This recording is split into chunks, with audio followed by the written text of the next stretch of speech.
Hey, this is Ramon, channel is Alpha 4, and we are going to be discussing Psalm 22. I did a reading of Psalm 22 as relates to Matthew 27, and I'd kind of like to explore that a little bit deeper. But first off, I would like to say that both Christians and Jews see this psalm as not only indicative of the human condition, but as prophetic. While most Christians see Jesus alluded to in this prophecy, the Jewish people see the exile from Israel and the threat of Haman in the book of Esther as being prophesied in this psalm. For Jewish people, the psalm is reflected in the holiday of Purim, while for Christians, the psalm is reflected in Easter and in the build-up to Easter called Holy Week, which includes Good Friday and Holy Saturday.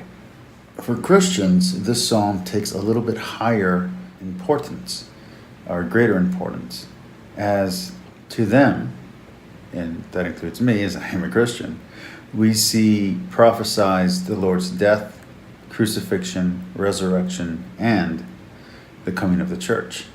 Yet there's also a question of what did the people at the time of its composition think of this psalm?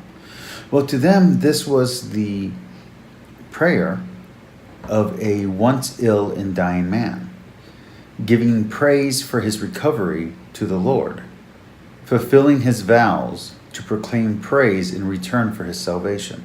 And while this psalm ties into Matthew 27 verses 32 through 56, quite obviously, it also connects to other New Testament books, such as Mark chapter 15 and at verse 34, where it says, "At the ninth hour Jesus cried out with a loud voice, Eloi, Eloi, lama sabachthani," which means, my God, why have you forsaken me?" It also ties into John chapter 19, verse 24. "So they said to one another, let us not tear it. Let us cast lots for it, to decide whose it might be. This was to fulfill the scripture which says, they divided my garments among them, and for my clothing they cast lots." And again, it ties into Hebrews chapter 2, verse 12. "I will proclaim to my brethren, in the midst of the congregation, I will sing your praise." So as you can see, this psalm ties into different books of the New Testament, different Gospels of the New Testament. That's actually very important here, because for Christians, and this is something that a lot of atheists get wrong, Christianity pulls its inspiration from Judaism, not from pagan or Roman mythology. And that's important, and you can see that very clearly if you have a concordance. Let's get into the actual psalm now. And let's start off with verse 2. my God, why have you forsaken me? Why so far from saving me? So far from my words of anguish." Now this opening verse to this psalm is very similar to themes such as those found at Psalm 10 and Psalm 13. For instance, at the opening of Psalm 10, "My Lord, why do you stand afar off and hide yourself in times of distress? The poor are devoured by the pride of the wicked. They are caught in the schemes that others have made." And at the beginning of Psalm 13, "How long, O Lord, will you forget me forever? How long will you hide your face from me? How must I bear grief in my soul, have sorrow in my heart all day long? How long shall my enemy prevail over me?" And again, we see this in Matthew 27, verse 46. "At about 3 o'clock, Jesus cried out in a loud voice, Eli, Eli, lema sabachthani," which means, my God, why have you forsaken me?" I should also note here that the way that the wording is done is slightly different from the Aramaic to the Hebrew. So in one version, in Matthew, you're going to get Eli, Eli, while in another version, such as in Mark, you're going to get Eloi, Eloi. It's a change, subtle change maybe to English ears, but it's a change nonetheless. Then let's move on to verse 7. but I am a worm and no man, scorned by everyone, despised by the people. This ties into Matthew chapter 27, verse 39. Those passing by reviled him, shaking their heads. And again, it ties into Mark chapter 15, verse 27. Those passing by were hurling abuse at him, wagging their heads. And again, it's going to also tie into Luke chapter 23, verse 35. And the people stood by looking on, but the rulers scoffed, sneering at him, saying, "He saved others. Let's see him save himself." This will also tie into the very next verse. This will also tie into the next verse of Psalm 22, verse 8. All who see me mock me. They curl their lips and jeer. They shake their heads at me. Again, going back to Matthew. Those passing by reviled him, shaking their heads. Then let's move forward to verse 13 of Psalm 22. It says, "Many bulls surround me. Fierce bulls of Bashan encircle me." Now, the symbol of the bull here is interesting. Some might want to say that it represents Baal or that it represents Zeus. It does not. The bulls here represent the powerful empires that surround Jerusalem, especially those to the north. Again, at chapter 13, I'll read. "Many bulls surround me, fierce bulls of Bashan close me in." Now, where is Bashan? Well, Bashan is a grazing land northeast of the Sea of Galilee. In Deuteronomy chapter 33, verse 14, we hear about Bashan. Curds from cows, milk from the flock, and the fat of lambs, rams of Bashan, and goats with the finest wheat. And you drink the wine of the blood of grapes. And again in Amos chapter 4, verse 1. Hear this word, you cows of Bashan, who are on the mountain of Samaria, who oppress the poor, crush the needy, who say to your husbands, bring me mixed wine that we may drink. As you can see, interesting here is that you're talking about passages from, especially in Deuteronomy, passages from the early Old Testament, somewhere around 1000 BC. That's very interesting. Because when you're talking about 1000 BC and earlier, that's pre-Davidic Judaism, pre-Davidic Israel. You're getting parts of the New Testament tying into the earliest parts of the Old Testament. That's an interesting structure here for the writing, for a way to tie it in. Then let's move forward at verse 17.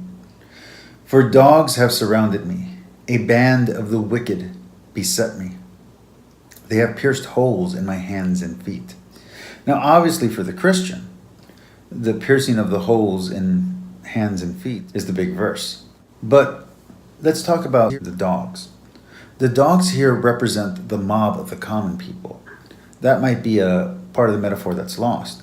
But in ancient Judaism, dogs were not as revered as they are now by modern Western society. You can also see this in other Semitic and Middle Eastern cultures, especially if you read anything of the Quran, where dogs and pigs do not get a very fair shake, or a lot of respect, nor a lot of love. Now let's move on to verse 19 of Psalm 22. "They divide my garments among them. They cast lots for my clothing." If we look at Matthew chapter 27, verse 35, it says, "After they had crucified him, they divided his garments by casting lots." It is very clear that much of Matthew chapter 27, especially the parts having to do with the death of Jesus, pull directly from this psalm. Then we get to verse 22 of Psalm 22. "Save me from the jaws of the lion, my poor life from the horns of the Remen." There's two things to be said here, and I actually hinted at this in the previous video. The lion here is actually representing Israel. Israel is represented by the lion. If you go back to Samson and the lion. The lion represents Israel, and it also represents the authority or the kingship of Israel, the royal line. So there's something being said here about the authority and power of Israel. As for the rimmon, many people translate that into bulls. A more accurate translation would be that of buffalo or even rhinoceroses. You might even see in the King James Version it being translated as unicorn, which, let's not go there. I'm not really a fan of that choice in translation. But anyway, I like the buffalo or the rhinoceroses, because I didn't really think about rhinoceroses until I read this here. And I didn't know that buffalo were around the Middle East. I thought those were American animals. Or I thought those were animals native to America. Anyway, continuing on. Verse 26. I will offer praise in the great assembly. My vows I will fulfill before those who fear the Lord.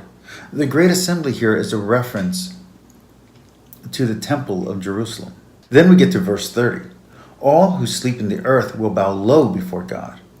All who have gone down into the dust will kneel in homage. Here it should be said that we read that worship or prayer is done by the dead as well as the living. This would go against a lot of Protestant theology. And then we get to verse 31, where we're going to end this discussion. And my soul shall live for the Lord. My descendants shall serve you. They shall tell of the Lord to generations yet to come, declaring his saving justice to people yet unborn. They shall say, these are the things the Lord has done. And what is happening here is that we see the Bible acknowledge that the immediate rescue of a single individual has both larger and future ramifications. The Bible is looking forward. So even if you're hesitant to call this prayer, this song that would be sung to the Lord, prophecy, within the psalm itself, it is looking toward the future. Anyway, that is the discussion of Psalm 22. I hope you guys enjoyed it. I was originally going to do one on Psalm 22 and one on Matthew 27, but as Matthew 27 is very compact and would take a lot of time to get into, I feel just going over Psalm 22 sheds enough light into Matthew 27, especially between verses 32 through 56, that I don't need to work forward and backwards to really get good meaning and content out of it. I think a lot of this stuff is very obvious once you point it out. So I hope to have a discussion with you all. If you're Jewish and you read this psalm very differently, I'd love to hear from you. I'd love to hear your explanation of this psalm. In fact, just today I bought a Jewish commentary on the Psalms. I'm hoping to read that soon. If you're a Muslim and you disagree with this, I'd love to hear from you. If you're a Protestant and you don't agree with my very Catholic take on it, I'd like to hear your point of view. If you're an atheist and you don't get any of this, please ask questions. I'm more than willing to answer. As you know, I work a lot now, guys, so I don't have time to do as many videos as I used to. So I will try to answer as timely and as quickly as possible. Forgive me if I don't, as I have a lot of work. I love you all. God bless. And if you're looking for faith, I hope you find it. And if you have faith, keep the faith. Peace, like and subscribe. Talk to you all later. Comment down below. Hit the like button. Hit the subscribe button. Hit that little bell. Make a response video if you want to. Have a great day. Good night.